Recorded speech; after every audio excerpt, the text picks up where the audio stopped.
కుట్రం పురిందవన్ ఈ web series వచ్చేసి Sony leave OTT platform లో స్ట్రీమింగ్ అవుతుంది. తెలుగు లాంగ్వేజ్ లో కూడా అవైలబుల్ గా అయితే ఉంది. సో ఈ వెబ్ సిరీస్ ఎలా ఉంది ఏంటని ఈ రివ్యూలో మనం మాట్లాడుకుందాం.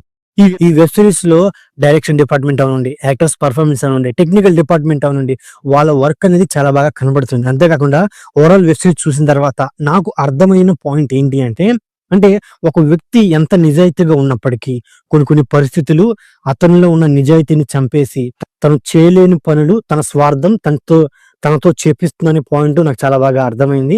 ఓవరాల్ వెబ్ సిరీస్ లో వీళ్ళు క్రియేట్ చేసిన సిచ్యువేషన్స్ చాలా రియాలిటీగా ఉంటాయి అండ్ అలాగే వాస్తవికతకి దగ్గరగా కూడా ఉంటాయని చెప్పుకోవచ్చు అన్నమాట. ఇంకా చెప్పొస్తే ఫస్ట్ ఈ వెబ్ సిరీస్ అనేది స్టార్టింగ్ నుంచి ఎండింగ్ వరకు ఒక సస్పెన్స్ తో, కొన్ని ట్విస్టులతో, కొన్ని మలుపులతో ఎంగేజ్ చేసుకుంటూ వెళ్ళిపోతుంది.